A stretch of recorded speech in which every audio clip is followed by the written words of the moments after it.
चलो विद्यार्थी मित्रों, तो नवा विडियो लेक्चर अंदर धोरण 11 चैप्टर नंबर जे 14 આપણે કરતા હતા, જેનું નામ છે દોલનો, બરાબર. એની અંદર છેલ્લે આપણે અવમંદિત સરળાવર્ત ગતિ જે છે એ થિયરી આપણે ભણ્યા હતા, પણ અમુક એક્ઝામ્પલ જે છે એ આપણે બાકી છે, જે પહેલેથી જ આપણે બાકી રાખ્યા છે, એક પણ એક્ઝામ્પલ કર્યા નથી. તો હવે આજે આપણે થોડુંક એક્ઝામ્પલ ઉપર જવાનું છે, દાખલા ઉપર જવાનું છે. તો આપણી જે સ્ટાર્ટિંગની થિયરી છે મટીરિયલની અંદર, જે આપણે પ્રારંભમાં જે થિયરી કરી હતી એને લગતા દાખલા જે છે એ આ વીકની અંદર આપણે જોવાના છે, બરાબર. તો શરૂઆત કરીએ એ દાખલાની. તો સૌથી પહેલાં જે તમારી પાસે દાખલા છે, રકમ હું વાંચું છું. મટીરિયલ જો હોય તો પેજ નંબર 4 અને 5 ઉપરના જે દાખલા છે એ આપણે શરૂઆત કરીએ છીએ. તો અમુક દાખલા જે કરાવવા પૂરતા છે એ આપણે કરીએ. તો પહેલો જ દાખલો એવો આપ્યો છે કે y બરાબર 0.40 sin 440t પ્લસ 0.61 મીટર દ્વારા કોઈ એક તમને સ્થાનાંતરનું સૂત્ર આપ્યું છે. એ સ્થાનાંતરના સૂત્રની અંદર y is equal to 0.40 sin into bracket 440t plus 0.61 metre, આવું કોઈ એક સમીકરણ આપ્યું છે. અને તમને એવું કીધું છે કે સરળ આવર્ત દોલકનું સ્થાનાંતર આપવામાં આવેલ છે. તો કંપ વિસ્તાર, કોણીય આવૃત્તિ, કઈ વસ્તુ ગોતવાની છે? કંપ વિસ્તાર, બીજું તમારે ગોતવાનું છે કોણીય આવૃત્તિ, ત્રીજું તમને આપ્યું છે આવર્તકાળ અને પ્રારંભિક કળા. ત્રીજું આવર્તકાળ અને ચોથું પ્રારંભિક કળા. આ બધી વસ્તુ આપણે ગોતવાની છે. પ્રશ્નની અંદર એક સમીકરણ આપ્યું છે. તો હવે જો આ પ્રશ્નની અંદર જે સમીકરણ આપ્યું છે એને તમે y બરાબર a sin omega T plus phi સાથે સરખાવી શકો. જુઓ તો એની જેવું જ છે, બરાબર. એટલે આ બંને સમીકરણ તમે સરખાવો. દાખલા તરીકે સમીકરણ નંબર 1 અને આ સમીકરણ નંબર 2, આ બંને સમીકરણ અગર તમે સરખાવશો, બરાબર, તો બંને સમીકરણ સરખાવતા તમને મળશે શું? તો કે કંપ વિસ્તાર જે છે એ તમને મળી જશે 0.40 મીટર. બીજું ઓમેગા જે છે એ ઓમેગાની કિંમત મળશે 440. ઓમેગા એટલે 2πf, એટલે એકમ થશે રેડિયન બાય સેકન્ડ. પછી તમને ગોતવાનું કીધું છે આવર્તકાળ. તો આવર્તકાળ એટલે કે t ઇઝ ઇક્વલ ટુ શું થાય? તો કે 2π બાય ઓમેગા, બરાબર. 2 એમનેમ રાખો, પાઈની જગ્યાએ 3.14 કરી દો તો બી વાંધો નહીં, અથવા તો 22/7 કરો અને અહીંયા કરી દો 440. તો આ ગણતરી કરશો એટલે તમને આવર્તકાળ મળી જશે અહીંયાથી. પછી તમારે જોઈએ છે પ્રારંભિક કળા. તો પ્રારંભિક કળા તમે જુઓ કેટલી આપી છે? 0.61, એટલે કે ફાઈ તમને આપ્યું છે 0.61. અહીંયા તમે આવર્તકાળ ગણતરી કરશો એટલે એ આવર્તકાળ 0.0143. તમારે તો કેલ્ક્યુલેટરની મદદથી ગણતરી કરવાની છે. 0.0143 સેકન્ડ જેટલું આવર્તકાળ મળશે.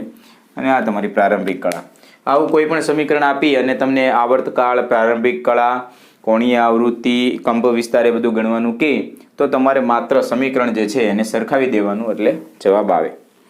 ચલો નેક્સ્ટ આપણે જે પ્રશ્ન છે એ 5 નંબરનો જે પ્રશ્ન જે મટીરિયલની અંદર આપ્યો છે એ આપણે કરીએ છીએ. તો એમાં જો કંઈક એવું આપ્યું છે કે સરળ આવર્ત ગતિ કરતા કણનો કંપ વિસ્તાર 4 સેન્ટીમીટર છે. નિયત બિંદુએ એ કણની ઝડપ 16 સેન્ટીમીટર બાય સેકન્ડ છે. પ્રશ્નમાં તમે જુઓ કંપ વિસ્તાર કેટલો આપ્યો છે? તો કે 4 મીટર તમને કંપ વિસ્તાર આપ્યો છે. બીજું તમને એવું કીધું છે કણની નિયત બિંદુએ કણની ઝડપ, એટલે નિયત બિંદુએ કણની ઝડપ એને નામ આપવાનું vm, એટલે કે vmax ઇઝ ઇક્વલ ટુ એ તમને આપી છે 16 centimetre by second. 16 centimetre by second. ચલો હવે બીજું શું કીધું છે પ્રશ્નની અંદર? તો જ્યારે કણની ઝડપ 8√3 સેન્ટીમીટર બાય સેકન્ડ હોય, કણની ઝડપ, આને પણ સેન્ટીમીટરમાં જ આપ્યું છે, સેન્ટીમીટર. જો કણની ઝડપ 8√3 સેન્ટીમીટર બાય સેકન્ડ હોય તો નિયત બિંદુએથી કણનું અંતર જે છે એની ગણતરી કરવાની છે. નિયત બિંદુથી કણનું અંતર, નિયત બિંદુથી કણનું અંતર. હવે તમે જો અહીંયા મેં પ્રશ્નની અંદર એવું આપ્યું છે, નિયત બિંદુએ કણની ઝડપ તમને કેટલી આપી છે? તો કે નિયત બિંદુએ કણની ઝડપ આપી છે 16 સેન્ટીમીટર બાય સેકન્ડ. પણ એ નિયત બિંદુએ જે ઝડપ જે છે એને મેં મહત્તમ ઝડપ લઈ લીધી છે. એ કઈ રીતના? તો કે દાખલા તરીકે તમારી પાસે સાદું લોલક હોય, બરાબર, આ કોઈ એક સાદું લોલક છે, સાદું લોલક હોય કે સ્પ્રિંગ હોય, એનાથી કોઈ ફરક નહીં પડે. માની લો કે અહીંયા ગયું ત્યારે મેક્સિમમ અંતર કપાય છે, અને મેક્સિમમ અંતર કપાય છે અને નામ શું આપીએ છીએ આપણે? કંપ વિસ્તાર A. પછી આ બાજુ દોલન કરે છે, માની લો કે અહીંયા આવી ગયું દોલક, અહીંયા બી -A સુધી દોલન કરશે. પણ નિયત બિંદુ એટલે કયું? તો કે નિયત બિંદુ એટલે કે આ કે જ્યાં y બરાબર 0 હોય. યાદ કરો, જ્યારે આપણે થિયરી ભણ્યા હતા ત્યારે મેં તમને કીધું હતું કે મેળાની અંદર અગર કોઈ આવી હોડી હોય, એની અંદર તમે બેઠો છો, તો સૌથી વધારે જે પેટની અંદર ગુદગુદી થાય છે y બરાબર 0 એટલે કે અહીંયા થાય છે. અહીંયા અને અહીંયા એટલે કે હોડી જ્યારે આમ ઉપર જાય ત્યારે 1 સેકન્ડ માટે કે આ બાજુ આવે ત્યારે 1 સેકન્ડ માટે શું થઈ જાય છે કે સ્થિર થઈ જાય છે. એ સ્થિર થઈ જાય એટલે અહીંયા મહત્તમ વેગ ન હોય. મહત્તમ વેગ ક્યાં છે? તો કે અહીંયા છે, y બરાબર 0 બિંદુ ઉપર તમારો મહત્તમ વેગ છે. આ બંને બિંદુ એવા છે કે જ્યાં તમને વેગ કેવો મળે છે? 0. અહીંયા વેગ કેવો મળે? મહત્તમ એટલે કે મેક્સ. આ બંને જગ્યાએ વેગ કેવો મળે? તો કે 0. બંને જગ્યાએ એક જ સમય માટે તમારે શું થઈ જાય છે? એકાદ સેકન્ડ માટે વેગ 0 થઈ જાય છે. એટલે અહીંયા વેગ તમને 16 મીટર બાય સેકન્ડ આપ્યો, એટલે અમે મહત્તમ વેગ Vmax તરીકે દર્શાવી દીધું. હવે અમારે જોઈએ છે શું? તો પ્રશ્નમાં એવું કીધું છે કે અંતર જે છે એ ગોતવાનું છે, બરાબર. તો અંતર ગોતવા માટે પહેલા તો તમને મહત્તમ ઝડપ આપી દીધી છે. તો મહત્તમ ઝડપ નું સૂત્ર એટલે કે Vm ઇઝ ઇક્વલ ટુ શું થાય? તો કે ઓમેગા A. અચ્છા, Vm ઇઝ ઇક્વલ ટુ મહત્તમ ઝડપ તમને આપી દીધી છે 16 is equal to omega A ની કિંમત કેટલી આપી છે? તો કે 4. એટલે કે ઓમેગા કેટલું થશે? તો કે 4 રેડિયન બાય સેકન્ડ. ઓમેગાની કિંમત કેટલી મળશે? તો કે 4 રેડિયન બાય સેકન્ડ. ચલો હવે આપણે શું કરીએ? તો હવે આપણે જોઈએ છે નિયત બિંદુથી કણનું અંતર. તો નિયત બિંદુથી કણનું અંતર જોતું હોય તો કણના અંતર માટે તમારે ગતિનું જ સમીકરણ લેવાનું. ગતિનું સમીકરણ એટલે કે v is equal to omega under route a² minus y².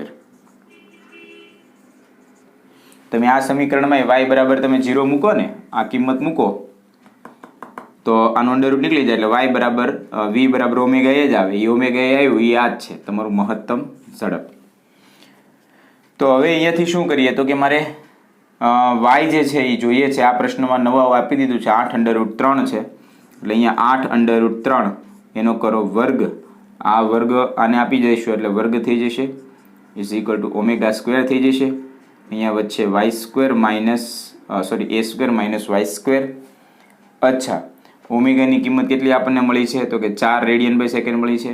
આમાં 8 અંડર રૂટ 3 છે એટલે શું થાય? 8નું વર્ગમૂળ, વર્ગ જે છે કેટલો થઈ જાય? તો કે 64 ગુણ્યા 3. અહીંયાથી ગણતરી તમે કરો એટલે 8 અંડર રૂટ 3 એનું છે વર્ગ બરાબર ઓમેગા² એટલે કે છે 16. અહીંયા શું થશે? a² minus y². કંપ વિસ્તાર ભી તમને આપી દીધો છે. કંપ વિસ્તાર ભી કેટલો છે તમારી પાસે? 4, બરાબર. તો કંપ વિસ્તાર 4 અને ઓમેગાની કિંમત પણ 4 છે એટલે અહીંયા થઈ જશે તમારું 16. અહીંયાથી તમારે y ને સૂત્રનો કરતા બનાવવાનો છે. એ y ને સૂત્રનો કરતા બનાવશો એટલે તમે હું ડાયરેક્ટ જવાબ લખું છું. એ y ની કિંમત તમને મળશે 2 સેન્ટીમીટર.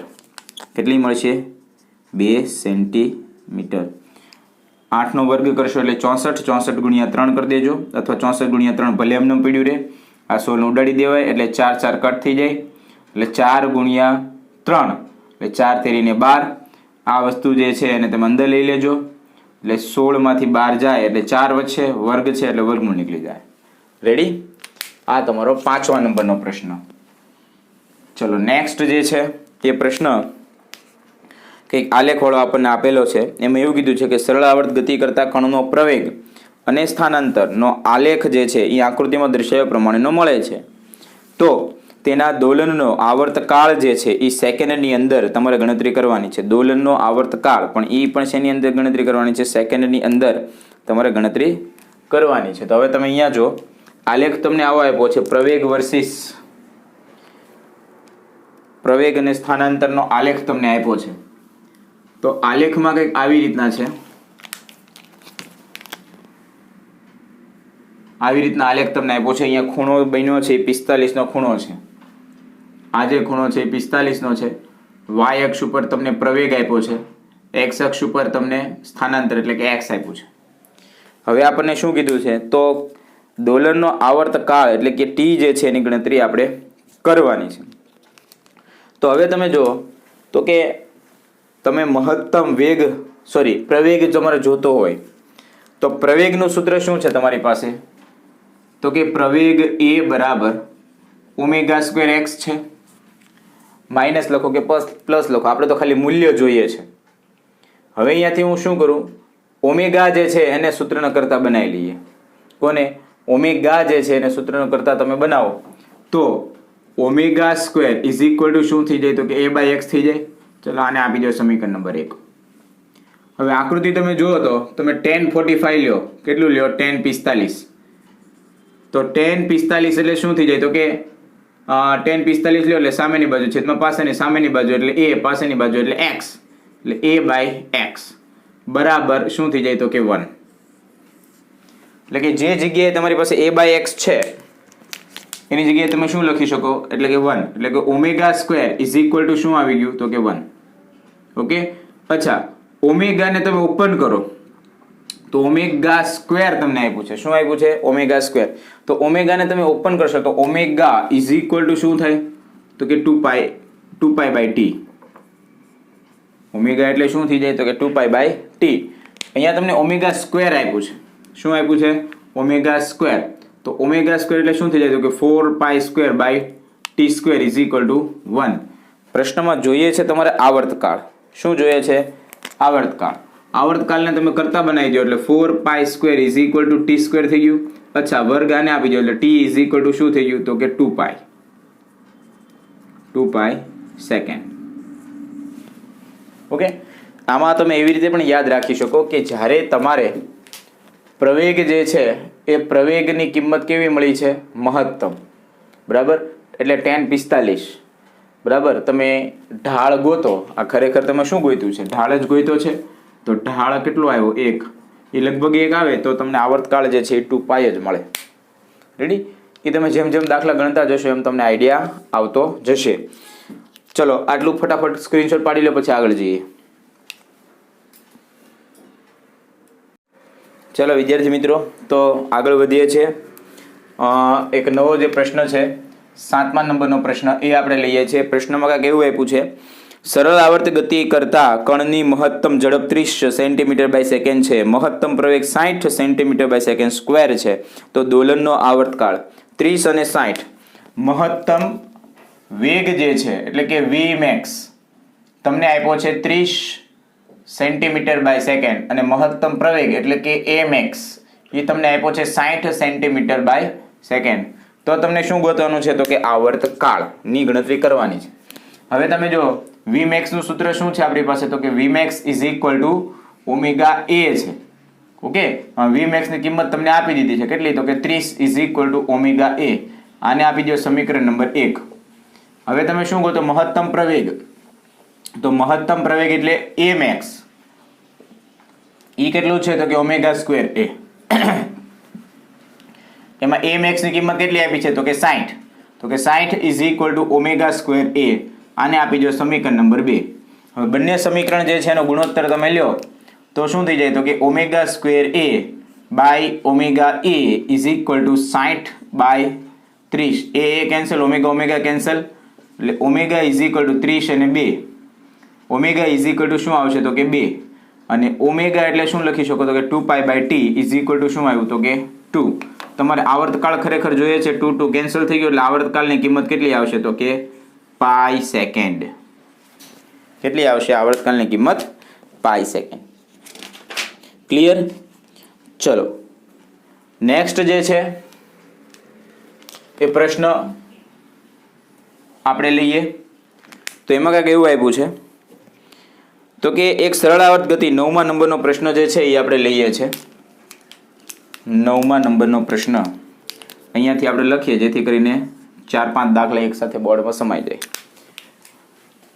9મા નંબરના પ્રશ્નમાં કંઈક એવી રીતે આપ્યું છે આપણને કે y બરાબર 3 sin 314t, y બરાબર 3 sin 314t plus 4 cos 314t plus 4 cos 314t વડે દર્શાવવામાં આવેલ છે. મતલબ એક કોઈ સમીકરણ આપ્યું છે તમને y બરાબર 3 sin 314t plus 4 cos 314t. તો તમને શું ગોતવાનું કીધું છે તો કે આ સરળ આવર્ત ગતિ માટે કંપ વિસ્તાર, પ્રારંભિક કળા, આવર્તકાળ અને મહત્તમ ગતિ. પહેલી વસ્તુ કંપ વિસ્તાર. કંપ વિસ્તાર હોય તો આવર્તકાળ હોય જ, આવર્તકાળ. ત્રીજું તમને ગોતવાનું કીધું છે પ્રારંભિક કળા. સરળ આવર્ત ગતિ માટે કંપ વિસ્તાર, પ્રારંભિક કળા, આવર્તકાળ અને મહત્તમ ગતિ. એટલે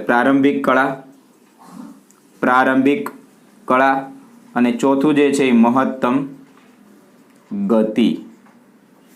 બરાબર, આટલી વસ્તુ આપણે જોવાની છે. તો હવે તમે જુઓ તો આપણી પાસે એક સમીકરણ છે y બરાબર a sin omega t plus 5. ચલો માની લો કે મારી પાસે કોઈ એક સમીકરણ છે y is equal to a sin omega t plus 5. તો આનું સાદુરૂપ આપણને ફાવે છે, આવડે છે. આપણે પહેલાં બી sin omega t પ્લસ 5 એટલે sin સમથિંગ પ્લસ થીટા એવું તમને આપેલું છે. તો સમીકરણ આપણું શું બનશે તો કે y is equal to a sin omega t cos 5, sin omega t cos 5 plus a. એને તો આપણે કોમન જ લઈ લઈએ એટલે એને કંઈ જરૂર નથી આપણે બે વડે ગુણવાનો, કારણ કે અહીંયા બે અલગ અલગ વસ્તુ તમને આપેલી છે. તો a sin omega t cos 5 plus cos omega t sin 5 plus cos omega t sin 5. ચલો એને ગુણાવી જ નાખો ને અંદર, કંઈ વાંધો નહીં. આવી રીતના તમને આપેલું છે. બરાબર, a sin omega t cos 5 અને a cos omega t sin 5. Clear? ચલો હવે આપણે શું કરીએ તો કે આ જે સમીકરણ જે છે, આ સમીકરણ જે તમને આપ્યું છે એ સમીકરણને આ સમીકરણ સાથે સરખાવો. તો તમે જુઓ તો અહીંયા sin omega t આપેલું છે, ત્યાં પણ તમારી પાસે sin omega t છે. તો એનો મતલબ એવો થાય કે જે જગ્યાએ a cos 5 છે એની જગ્યાએ તમે શું લખી શકો તો કે 3. બરાબર, અને 4 cos omega t, તો cos omega t અહીંયા છે તમારી પાસે. તો a sin 5 is equal two તમે શું લખી શકો તો કે 4. થઈ ગયું? ચલો હવે શું કરીએ, આ બંનેનું વર્ગ કરીને વર્ગમૂળ કરીએ, બંનેનું વર્ગ કરીએ અને બેને એડ કરીએ. એટલે a square sin square 5 plus a square cos square 5 is equal to 3નો વર્ગ પ્લસ 4નો વર્ગ. ચલો a સ્ક્વેર કોમન થઈ ગયું, sin square theta plus cos square theta તો 1 થઈ ગયું. અહીંયા 9 પ્લસ 16 એટલે a ની કિંમત કેટલી આવી તો કે 5 મીટરમાં આપ્યું હોય તો મીટર ને સેન્ટીમીટરમાં સમીકરણ આપ્યું હોય તો સેન્ટીમીટર. એટલે આપણને કંપ વિસ્તાર જે છે એની કિંમત મળી ગઈ. સેન્ટીમીટરમાં આપ્યું છે એટલે સેન્ટીમીટર લખજો. ક્લિયર? હવે અમારે શું જોઈએ છે કે તો કે આવર્તકાળ. તો આવર્તકાળ ક્યાંથી મળે તો કે ઓમેગા ઉપરથી. તો એના પહેલા માટે કોણીય આવૃત્તિ તમારે જોઈએ. તો કોણીય આવૃત્તિ, હવે તમે જો કોણીય આવૃત્તિ sin ઓમેગા cos ઓમેગા એટલે ઓમેગા ઓમેગા એટલે ઓમેગા કેટલી આપી છે તમને 314. ઓકે, હવે તમારે આવર્તકાળ જોતી તો ઓમેગા ની જગ્યાએ 2π/t ઇઝ ઇક્વલ ટુ 314. એમાંથી t ને કરતા બનાવો તો 2π/314 એટલે અહીંયા 2 ગુણ્યા 3.14 છે એવું માનીને ચાલો. અને અહીંયા 314 છે, આ ઉડાડી દો તો અહીંયા 100 થઈ ગયું. 314 કેન્સલ થઈ ગયા એટલે t ની કિંમત 0.02 સેકન્ડ તમને આવર્તકાળ મળ્યું. શું મળ્યું? આવર્તકાળ. ચલો હવે શું જોઈએ છે? તમારે પ્રારંભિક કળા જોઈએ છે. પ્રશ્નમાં જો શું આપ્યું છે? પ્રારંભિક કળા. હવે પ્રારંભિક કળા માટે આ સૂત્ર યાદ રાખજો. tan phi તમારે લેવાનું છે. શું લેવાનું છે? tan phi. ખરેખર તમારે phi જ જોઈએ છે, પણ tan phi તો sin phi ને cos phi બે તમારી પાસે છે, તો કે a sin phi by a cos phi. તો a sin phi ની કિંમત કેટલી આપી? તો કે a sin phi 4 છે. a cos phi ની કિંમત કેટલી આપી? તો કે 3 છે. તો 4/3 એટલે 1.33 જેવું આવે. અને એને અગર તમે tan ના ટેબલમાં જોશો તો હું તો અહીંયા ડાયરેક્ટ લખું છું phi is equal two 53 degree અને 8 મિનિટ જેવું મળશે. બરાબર ને? આની કિંમત તો તમને શું મળી ગઈ? તો કે 1.33 બરાબર. અહીંયા પછી tan ઇન્વર્સ 1.33 આવશે. ઓકે, એ tan ઇન્વર્સ 1.33 તમે કરો એટલે phi ની કિંમત કેટલી મળી જશે? 53 ડિગ્રી અને 8 મિનિટ જેવી phi ની કિંમત મળશે. અચ્છા, હવે તમારે મહત્તમ ગતિ જોઈએ છે. તો મહત્તમ ગતિ માટે ચલો અહીંયા ખાલી આટલામાં લખી દઈએ એટલે વધારે જગ્યા. મહત્તમ ગતિ, તો મહત્તમ ગતિનું સૂત્ર v is equal to omega એ. બરાબર. તો ઓમેગા એ, ઓમેગાની કિંમત કેટલી છે આપણી પાસે? 314. તો v બરાબર 314 અને a એટલે કે કંપ વિસ્તાર. તો કંપ વિસ્તારની કિંમત કેટલી છે? તો કે 5. બરાબર. આનું તમે ગણતરી કરશો એટલે તમને મહત્તમ ગતિ મળશે. એ છે 1570 1570 સેન્ટીમીટર બાય સેકન્ડ. આ તમને મહત્તમ ગતિ મળશે. ક્લિયર? ચલો, લંબાઈની દ્રષ્ટિએ જ મોટો દાખલો છે, બાકી બહુ ઇઝી છે. નેક્સ્ટ આપણે જોઈએ તો એમાં એક એવું આપ્યું છે 10મા નંબરનો પ્રશ્ન જે છે બહુ સરળ, સમજવા જેવો સરસ પ્રશ્ન છે. એમાં એવું આપ્યું છે કે એક સરળ આવર્ત ગતિમાં કંપ વિસ્તાર અને આવર્તકાળ અનુક્રમે 25 સેન્ટીમીટર અને 12 સેકન્ડ છે. કંપ વિસ્તાર અને આવર્તકાળ. કંપ વિસ્તારની કિંમત કેટલી આપી છે? a બરાબર 25 સેન્ટીમીટર. ઓકે, અને એની સામે આવર્તકાળ જે છે એ કેટલો આપ્યો છે? તો કે t બરાબર 12 સેકન્ડ. t ની કિંમત આપી છે 12 સેકન્ડ. અહીંયા લગભગ તો દેખાય છે. ચલો, 12 સેકન્ડ એટલે a બરાબર 25 સેન્ટીમીટર અને t બરાબર 12 સેકન્ડ તમને પ્રશ્નની અંદર આપેલું છે. જો કણ મધ્યમાન સ્થાનેથી ધન y દિશામાં ગતિની શરૂઆત કરતું હોય તો તેને પ્રથમ 12.5 સેન્ટીમીટર અંતર કાપતા અને બાકીનું 12.5 સેન્ટીમીટર અંતર કાપતા લાગતો સમય. ટૂંકમાં આવર્તકાળ તમને 25 સેન્ટીમીટર આપ્યો છે. કેટલો આપ્યો છે આવર્તકાળ? 25 સેન્ટીમીટર. એ ગતિની શરૂઆત 0 થી સ્ટાર્ટ કરે છે, મધ્યમાન સ્થાનથી સ્ટાર્ટ કરે છે. પણ મધ્યમાન સ્થાનથી તમે ધન y દિશામાં જઈ શકો, ધન x દિશામાં જઈ શકો. એટલે એને પ્રશ્નમાં તમને ક્લેરિફાઈ કરીને આપી દીધું છે કે તમારે ધન y દિશામાં જ જવાનું છે. તો પહેલું 12.5 સેન્ટીમીટર અને બીજું 12.5 સેન્ટીમીટર અંતર કાપતા લાગતો સમય જે છે એની ગણતરી કરવાની છે. હવે પ્રશ્ન જુઓ તો કંઈક તમને આવી રીતે આપ્યું છે. માની લો કે એક સરળ આવર્ત દોલક જે છે એ એનું મધ્યમાન સ્થાન એટલે કે y બરાબર 0 છે. આ બિંદુ તમને જે દેખાય છે, આ બિંદુ એ તમારું 25 સેન્ટીમીટર થશે, કારણ કે મેક્સિમમ અંતર એ આમાં દોલન કરે છે. પછી અહીંયા નીચે આવશે તો એ -25 સેન્ટીમીટર કહેવાય. બરાબર. એટલે હવે શું થાય છે કે દોલક જે છે એ ગતિ કરે છે. એટલે આ જે અંતર જે છે એ 25 સેન્ટીમીટર અને નીચે બી 25 સેન્ટીમીટર. પણ આ જે 25 સેન્ટીમીટર છે ને આ બે ભાગ પાડ્યા. આ નીચેનું જેટલું અંતર આવે આ એ 12.5 સેન્ટીમીટર અને વચ્ચેનું તમને જે દેખાય છે આ લાલ કલરનું એ બી 12.5 સેન્ટીમીટર. એટલે કુલ તમને 25 સેન્ટીમીટર થઈ ગયું. એટલે તમારે શું કરવાનું છે? પહેલું 12.5 અને બીજું 12.5. એટલે પ્રથમ પ્લસ દ્વિતીય. તો પ્રથમ જે 12.5 કાપવાનું એના માટેનો સમય દાખલા તરીકે તમે t1 ધારી લો અને બીજું જે 12.5 સમય કાપવાનો એના માટેનો સમય t2 ધારી લો અને કુલ સમય તમે ધારી લો t. બરાબર. કુલ સમય જે લાગે એને તમે t ધારો પહેલું જે લાગે અને 12.5 પહેલું 12.5 સમય 12.5 સેન્ટીમીટર અંતર કાપવા માટે જે સમય લાગે ને T1, બીજું 12.5 સેન્ટીમીટર અંતર કાપવા જે સમય લાગે ને T2. ઓકે, હવે તમે અહીંયા જુઓ તો થોડુંક આપણે રફમાં હું તમને બતાવું કે આને આ વસ્તુ થોડીક ઝૂમ કરીને આપણે જોઈએ તો અહીંયા y બરાબર 0 છે, અહીંયા તમને 25 સેન્ટીમીટર આપ્યું છે અને અહીંયા તમને -25 સેન્ટીમીટર આપ્યું છે. એટલે તમારો દોલક જે છે એ અહીંયાથી ઉપર જાય, પછી નીચે આવે, પછી નીચે જાય અને પાછું ઉપર આવે. મતલબ આખી ગતિ 4 વાર થાય, 4 ભાગમાં થાય એવું બોલીએ તો ચાલે. 4 વાર નહીં બોલે પણ 4 ભાગમાં થાય એવું બોલો તો ચાલે. આને આ વસ્તુ જો તમારે ગ્રાફ મુજબ જોવું હોય તો એ 4 વાર ઘટના બને. એક શૃંગ અને ગર્ત જે છે એને તમે ભાગલા પાડી નાખો તો તમે જો આ પ્રથમ, આ દ્વિતીય, આ તૃતીય અને ચતુર્થ, તમારી ગતિ 4 ભાગમાં થાય.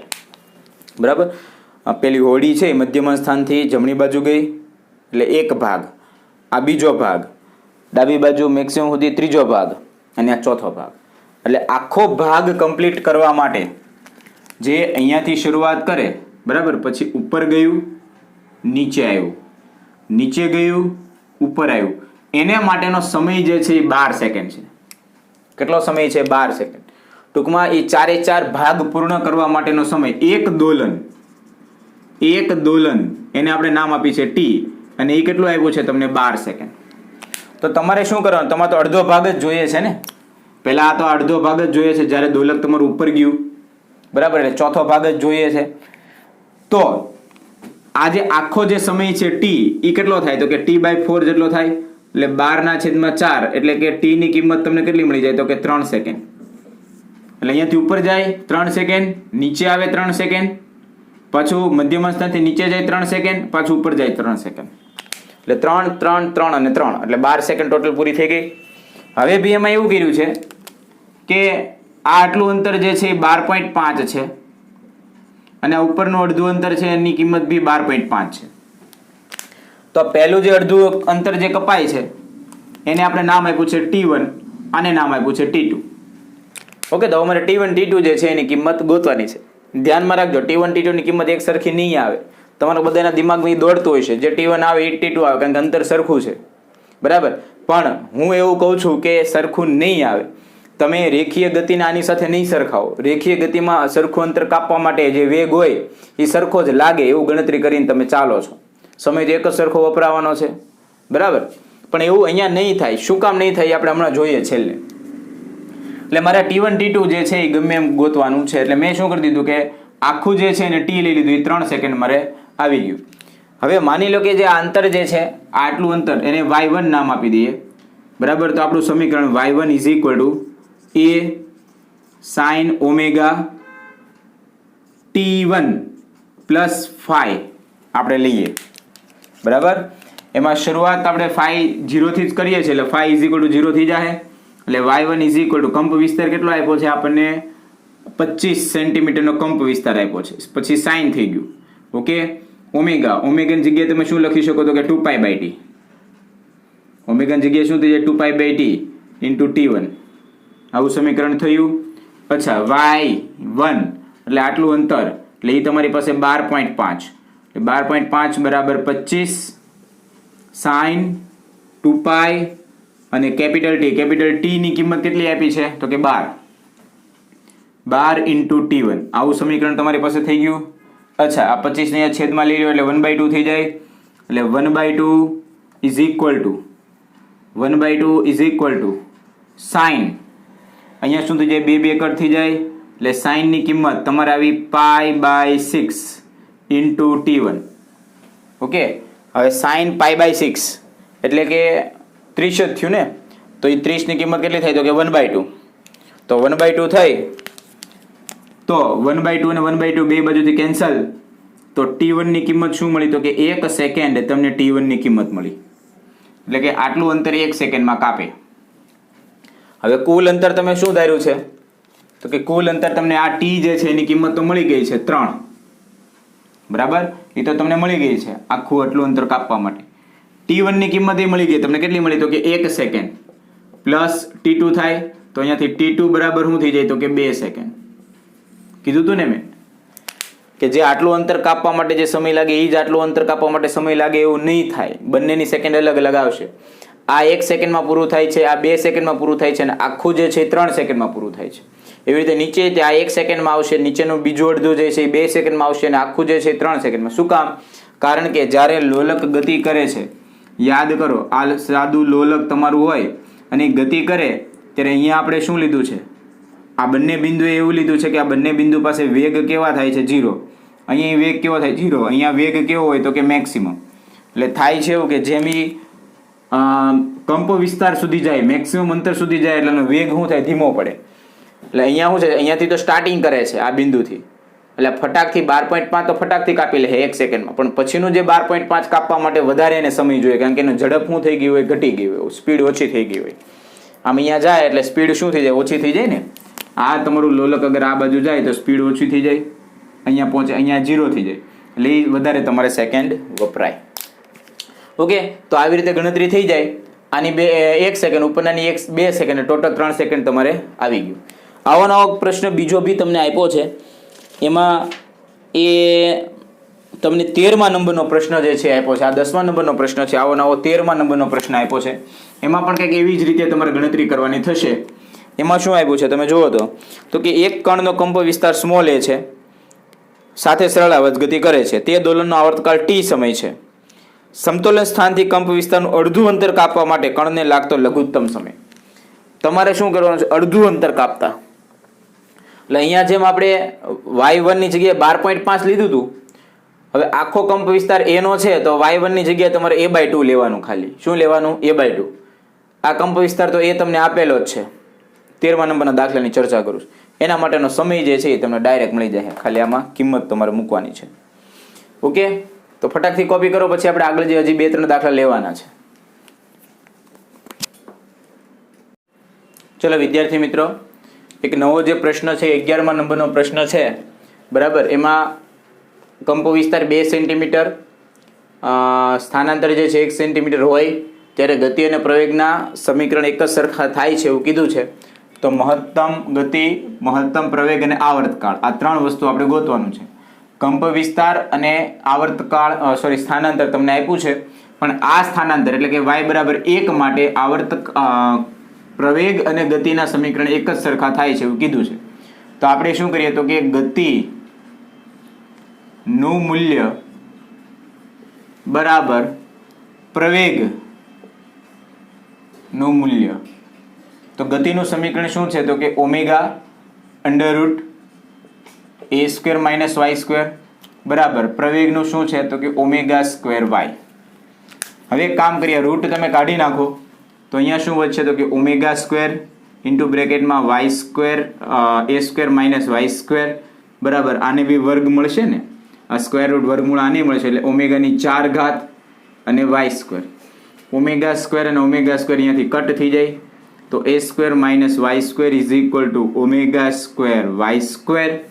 ચલો હવે કંપ વિસ્તારની કિંમત કેટલી આપી છે તો કે 2 નો વર્ગ એટલે કે થશે 4 માઇનસ અહીંયા થશે 1 બરાબર ω² અને y² ની કિંમત થાય 1, એટલે ω² = 3 મળ્યું, એટલે ω √3 મળ્યું. અને ઓમેગાની જગ્યાએ તમે 2π/t મૂકી દો તો 2π/t √3 મળી ગયું, અને t = 2π/√3. આ તમને આવર્તકાળ મળ્યો. ઓકે, હવે તમારે શું જોઈએ છે એની અંદર તો કે હવે તમારે જોઈએ છે મહત્તમ ગતિ અને મહત્તમ પ્રવેગ. તો મહત્તમ ગતિનું સમીકરણ શું છે? તો મહત્તમ ગતિ માટે શું હોય તો કે આ સમીકરણમાં y ની જગ્યાએ 0 મૂકવાનું હોય. એની જગ્યાએ તમે 0 મૂકો એટલે મહત્તમ ગતિનું સૂત્ર Vmax = શું થઈ જાય તો કે ઓમેગા a થઈ જાય. અચ્છા, Vmax ઓમેગા કેટલું મળ્યું છે તો ઓમેગા મળ્યું છે √3, ત્યાં લખી દો √3. અને પ્રવેગ જે છે સ્થાનાંતર જે છે એ કેટલું આપ્યું છે 2, એટલે Vmax ની કિંમત તમને શું મળશે તો કે √2√3. સેન્ટીમીટરમાં આપ્યું હોય તો સેન્ટીમીટરમાં, મીટરમાં, બંને આપ્યું છે સેન્ટીમીટરમાં, એટલે 2√3 સેન્ટીમીટર/સેકન્ડ. હવે તમારે શું જોઈએ છે? મહત્તમ પ્રવેગ તો મહત્તમ પ્રવેગ એટલે શું થશે? mx, અને mx is equal to omega square Y. Okay, તો mx ઇઝ ઇક્વલ ટુ ઓમેગાની કિંમત શું છે? √3, એનો વર્ગ કરો એટલે 3, અને y ની કિંમત શું છે? તો કે 1. તો mx બરાબર તમને શું મળી ગયું? તો કે 3. ક્લિયર? ઓમેગા સ્ક્વેર, ઓમેગાની કિંમત 3, ઓમેગા સ્ક્વેર a થાય ને, ઓમેગા સ્ક્વેર a તમારું સૂત્ર થાય. ઓમેગા સ્ક્વેર a, અગર આ ઓમેગા a છે તો આ ઓમેગા સ્ક્વેર a થાય ને, આપણે ભૂલ કરી. ચલો કોઈ વાંધો નહીં. પ્રવેગ કેટલો આપ્યો છે? તો કે 2, એટલે 3 ગુણ્યા 2 એટલે પ્રવેગ કેટલો મળશે? તો કે 6 સેન્ટીમીટર બાય સેકન્ડ. ક્લિયર? ચલો નેક્સ્ટ એક નાનકડો પ્રશ્ન જે છે એ જોઈ લઈએ. જે 16મા નંબરનો તમારો પ્રશ્ન છે એની અંદર કંઈક એવું આપ્યું છે. સરળ આવર્ત ગતિમાં સ્થાનાંતર y, વેગ v અને પ્રવેગ a ના મૂલ્ય વચ્ચેનો સંબંધ y into V square is equal to a into bracket capital A square y square છે એમ સાબિત કરવાનું છે. તો આપણી પાસે વેગનું સમીકરણ છે. તો વેગનું સમીકરણ શું થાય? તો કે plus or minus omega under √a square minus Y square થાય. અચ્છા, એક કામ કરીએ, ખાલી મૂલ્ય જ લઈએ અને વર્ગ આને આપી દઈએ તો V square is equal to omega square under રૂટમાં શું થઈ જાય? તો કે capital A square minus Y square થઈ જાય. હવે બંને બાજુ તમે y વડે ગુણાકાર કરો તો y V square is equal to omega square Y under રૂટમાં શું થઈ જાય? તો કે a square minus Y square. હવે આ વસ્તુ તમે જુઓ તો આ વસ્તુ a છે, બરાબર? તો તમારું જે સૂત્ર છે એ y into V square is equal to a into bracket under રૂટમાં, અચ્છા અહીંયા તો આપણે રૂટ કાઢી નાખ્યું તો રૂટ હવે અહીંયા આવે નહીં. ઓકે, આ રૂટ તો આપણે ઉડાડી દીધું ને, રૂટ આપણે શું કરી દીધું છે? આ બાજુ આપી દીધું છે. તો વધ્યું શું? a square minus Y square. અચ્છા, એમાં આ જે ટર્મ છે એ શું છે? ઓમેગા સ્ક્વેર વાય, એટલે તમારું પ્રવેગ જ થયું ઇન્ટુ બ્રેકેટ અહીંયા શું થઈ ગયું? Capital y square a square minus Y square. હવે તમે જુઓ તો જે વસ્તુ તમારે સાબિત કરવાની હતી, ખાલી વર્ગમૂળ આ બાજુ લઈ અને બે બાજુ y વડે ગુણાકાર કરો એટલે આ જે સ્ટેપ છે તમારો પ્રવેગ તમને આપી દે. ઓકે, તો એટલું આપણે રાખીએ વિદ્યાર્થી મિત્રો. નેક્સ્ટ લેક્ચરની અંદર હજી આપણે આના લગતા દાખલા જે છે, જે મટીરિયલમાં આપેલા છે આપણે જોવાના છે. પ્લસ આની જેવા આજે આપણે દાખલા ગણ્યા છે એની જેવા અમુક રકમવાળા દાખલા મટીરિયલની અંદર છે જે તમારે જાતે સોલ્વ કરવાના છે. એમાં જો ન આવડે તો પછી આપણે ડિસ્કસ કરીશું. પર્સનલમાં મને મોકલી દેજો, પછી આપણે ડિસ્કસ કરીશું. ઓકે, તો જોઈ લો આટલું.